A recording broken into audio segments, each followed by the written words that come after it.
everyone, I'm Curtis Hollister, and you're watching Crowded Places, the web show that profiles companies, technologies, people, and projects within the crowdfunding industry. We've got a new generation of space racers looking to launch satellites into orbit that fit into your hand, are wired for the social media scene, and make it possible for just about any company or person to tap into their signal. Southern Stars of San Francisco, California, has launched their Kickstarter project to raise just over $80,000 and make their SkyCube satellite project an orbiting reality. Today, we're going to be talking with founder Tim DeBenedictis, and we're going to be getting the skinny on his Kickstarter project, talking about the technology and where it could all be heading. Tim, welcome to Crowded Places. Thanks, Curtis. Good to be here. Yeah, it's great to have you here as well. So SkyCube is obviously a really kind of interesting and cool project. You know, what is SkyCube and what are you trying to achieve with your Kickstarter project? Sure. Okay, well, that's a great question. SkyCube is a 1U CubeSat. And 1U just means that it's 10 centimeters on the side. It's a cube, you know, about this big that will be launched from a SpaceX Falcon 9 rocket in the spring of 2013. And I should say that SpaceX isn't giving us our own rocket, you know, for our, our little Rubik's Cube size satellite. We're actually going up as a secondary payload, where the main payload is actually something that they haven't released the nature of it yet. So we're piggybacking along on this launch, which lets us get into orbit for much lower cost than say tens or hundreds of millions of dollars that would be required for a dedicated launch. This whole technique of secondary payload deployments was something that was pioneered at Stanford University in the late 1990s and early 2000s, and it's really enabled a whole new kind of space exploration to take place, where universities, classrooms, even small companies such as ourselves can get into orbit at a much lower cost. I mean, that's a key element, is the cost and accessibility of something like this for your project, right? Right. And the second part of your question was, what are we going to do with SkyCube once we get up there? And so what we were trying to achieve with SkyCube is not so much groundbreaking science, but rather groundbreaking science education, public outreach, getting people aware that it is possible to get into space for these 5-digit price tags as opposed to the $1 million price tags. Look, I've been a space nut my entire life. I mean, the poster of the space shuttle Atlantis is on my wall back here, right? And I didn't even hear the term SkyCube until last summer. So this is clearly an area where there's still some awareness left to be out there, to be made. Obviously, so, I mean, if that's the case from a point of view of how recent it was, you guys have made a lot of progress in a very short amount of time. Like, I mean, is this a technology that you've just assembled from kind of common places that anybody with obviously your kind of intellectual capabilities could do? Sure. It is getting to that point. I mean, we've heard of hobbyist CubeSats where, just somebody who's an amateur electronics engineer is able to put together something over the course of about a year and get it up there. Now, having said that, building the satellite is only part of it. On top of this, there's lots of FCC licensing regulations, amateur radio rules, even the National Oceanic and Atmospheric Administration, NOAA, here in the U.S. There's requirements there, since we're taking pictures of the Earth, that we need to satisfy their requirements as well. So there's a lot of other things that have to happen to get a satellite up there. But the point of view is you don't need to be NASA anymore. Mm-hmm. Now, small companies such as yours and I can do it. Now, obviously, in the States, they're going to be kind of quite strict about the regulations and proper kind of procedures and so forth. What happens if countries or people do this, or entrepreneurs do this in other countries, and they just start launching these things up? Some are successful or some are not. Is that something that you worry that you're leading the way for people to possibly cause harm to the brand of your innovation? Space debris is a real issue. In 2009, there was actually a collision between a working Iridium communications satellite and an expended Russian rocket booster, and that created thousands of pieces of shrapnel hurling around up there. I mean, the worry is that as more and more smaller satellites are launched, the chances of these kinds of collisions increase. And so with our mission, we've decided to take a positive step towards preventing exactly that scenario. So we are including on our satellite a very large balloon, about to an inflated size of about 10 feet in diameter, 3 meters. And what that balloon will do is two things. First of all, it'll make the satellite visible. You'll be able to see this object from the ground with your eyes, okay, which has never been done with a CubeSat before. But second of all, the atmospheric drag on that balloon will pull the satellite out of orbit relatively quickly after its main mission is complete. So we're not going to leave our space junk up there. Basically we're eliminating the possibility of us having a dead, rock flying around up there, which could present a hazard to other space missions. And we're really excited about that because we think it really sets a good precedent for future small satellite missions to do the same thing. And these things are flying around at a pretty high rate of speed, like thousands of miles an hour. 17,000 miles an hour. Which is extraordinary. One orbit of Earth every 100 minutes. So. Yeah, that's extraordinary. So what's the satellite going to be doing when it's up there? SkyCube's mission is not only kind of show that this is possible and kind of from a public relations point of view, but what is it actually going to be doing while it's up there? Well, so the real question is, what are you going to be doing with SkyCube? We are letting this satellite not just be something that we can control, but you, and when I say you, I mean anybody who's a satellite, SkyCube's mission sponsor, will be able to use it to take pictures of the Earth from pretty much any time, any place. You'll also be able to send your own customized broadcasts out of the satellite's radio. Mm-hmm. And those broadcasts are basically anything you want them to be. They have to be very short. Each broadcast is about 120 bytes, which actually sort of inspired the notion of calling them tweets from space, right? Since they're 120 byte messages. You can send as many of them as you want. Each one is $1. And I've had families suggest things like they want to tell a story from space, right? So they're buying a block of 100 of these things and broadcasting out the whole story. That's great, right? I mean, that's just great participation. That's the idea, exactly, to let kids, classrooms, anybody get into the sense of really owning a slice of the mission. It's not just something that we do; it's something you do. So you guys are trying to raise $82,500. You've got about $25,000 left to raise over the next 3 weeks. These kind of projects excite people. Like, one of the things that I found very interesting is that you guys have over 10,000 likes on Facebook. What gets people so excited about this kind of a project? I think, look, space just fascinates people, most people. I mean, there's hundreds of millions of people around the world who think, space is cool, to the tune of they'd be willing to, put in $3 or $4 to actually get a picture from an orbiting satellite that they took themselves, right?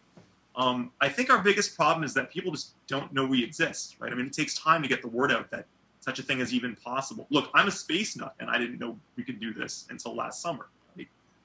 Which is amazing how cutting edge this is in some ways too, right? Sure. Well, there's different communities. I mean, the technical community, like the folks who actually land things on Mars, they are extremely talented people, but it's not really that big of a community. It's not nearly as big a community as, say, the communications industry. And because what they do is very focused internally, it's not sort of the everyman level which we're trying to reach at SkyCube. And I mean, just from the point of view of the enthusiasts around this, like people that are paying attention, that know something about this, how high will the SkyCube actually be in orbit? So our projected altitude is just about 350 miles. That's about the same altitude as the Hubble Space Telescope. But unlike the Hubble Space Telescope, our orbit is fairly highly inclined to the Earth's equator. And what that means is, instead of roughly speaking orbiting around the equator, we'll go very highly north orbit the Earth, which means that eventually SkyCube will pass over basically every inhabited country in the world. I mean, we'll miss the northernmost parts of Canada and Antarctica, right? But everywhere in between where people actually live, you'll get a chance to hear SkyCube broadcasting as it goes overhead and to see it with your eyes when we inflate the balloon. So we like that orbit. It's a very good orbit for us. And from the point of view of the kind of pictures, like obviously you've got a pretty small payload that you can play with. Right. Are these going to be high quality pictures, or is this just proving the model that we can take these kind of cool pictures and then maybe the next version 2.0 has a great camera on it that's just taking amazing photos? It's more the latter. These are, wide field cameras. I mean, they'll take, the field of view of each camera is about 90 degrees, right? So you'll be able to do something like capture, all of California or all of Afghanistan or Canada in a picture, or catch a sunrise from orbit. You'll be able to photograph, it looks like you'll be able to photograph the lights of cities on the night side of the Earth. We've proven that our cameras can do that. Right? It's not a spy satellite. You're not going to get pictures of your house. it's not just the technical challenges there, but once you have a private spy satellite, the government starts taking a much stricter look at what you're allowed and not allowed to do. I'm sure if you go in with the title on the document saying spy satellite, they take a look at that document. Yeah, they make it a lot harder for you to fill out the paperwork. I'm sure. So, I mean, that's a good segue from the point of view of the commercial applications of something like this. Let's say that you can follow the guidelines of the government and so forth. Well, I mean, with your own kind of vision and conversations that you've had, what are some of the commercial applications of these kind of like, I don't want to call it homegrown, but let's call it like, hybrid satellites that might be used by, small and medium-sized companies? Sure. Well, advertising is an obvious application. I mean, we've heard of satellites that will do things like carry fairly high-powered LEDs, which are bright enough to actually be seen from the ground. They'll have to blink very rapidly since they consume a lot of power. But say broadcasting in Morse code with light from space is an application that we've heard of. Communications is always a possibility. I mean, the data rates that we get from these things are not such that we're going to be broadcasting HD video. I mean, we're not a threat to like DirecTV, okay? But say if you are going on a remote operation somewhere where there's no cell phone coverage, an oil mining operation or something like that, you may be able to get brief data messages back and forth by having sort of a constellation of low-cost satellites. The space debris problem, there's another one for you. The idea of making CubeSat hunter-killer satellites, which would very slowly maneuver up to old, large, dead, defunct satellites, and then do something like inflate our balloon to drag those satellites out of orbit in a safe, fashion, is another idea that's been discussed. Magnetized or something like a big, make it into like a. I get that. Sure. Yeah. I mean, there's a lot more possibilities still to be done than have been actually realized, I think. What about instruments? Are we going to be to the point, say, 5 years from now or 10 years from now, where you can have a little bit of a larger kind of payload and possibly have certain kind of views and instruments, or where like mining companies may be able to look at like the magnetic resonance of certain areas of land and so forth? Yeah. That's actually already starting. I mean, we're not trying to push the envelope too much. This is our first mission, right? So if we pull this off successfully, there are certainly going to be follow-ons which have more advanced payloads.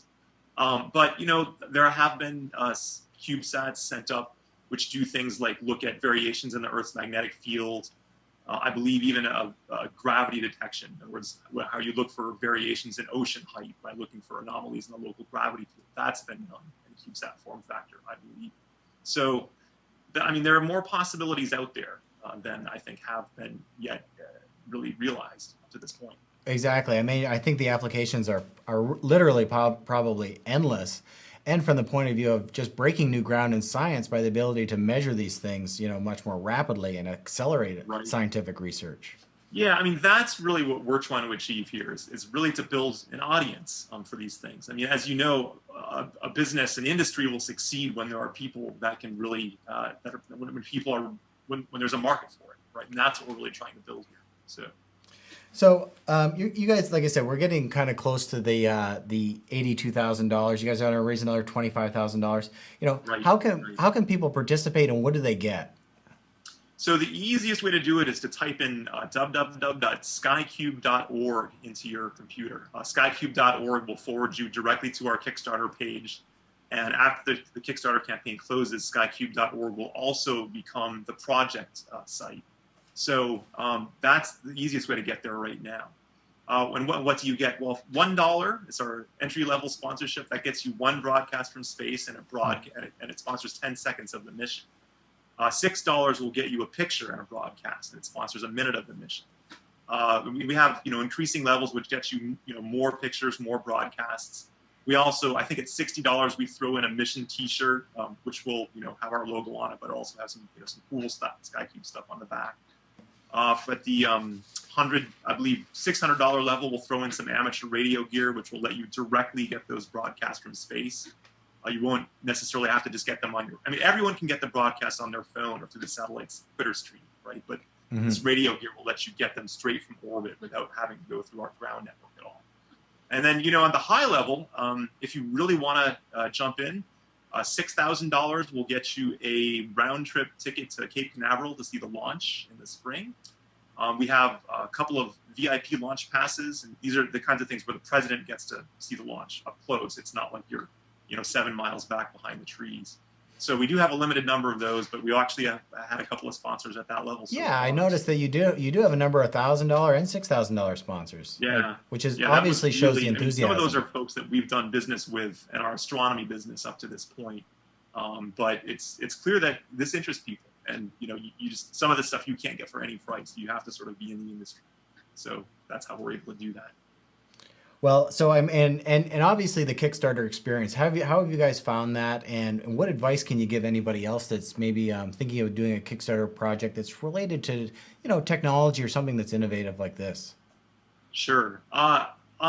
It has been a challenge. I mean, it's been work. This is on my first Kickstarter campaign. I talked to a lot of people, both who have had successful and not so successful campaigns, and really it comes down to the fact that social media is just an avenue to reach people. At the end of the day, at the end of that Twitter stream, at the other end of Facebook, there's a real human being out there, and you have to figure out what is important to them and make sure that your message matches what they care about. Mm-hmm. And look, we're fantastically grateful that our Kickstarter campaign has even allowed this conversation to happen. But at the end, it's still a human conversation between two people who care about things. And I think looking at social media as a means to actually get human connections together is the right way to go.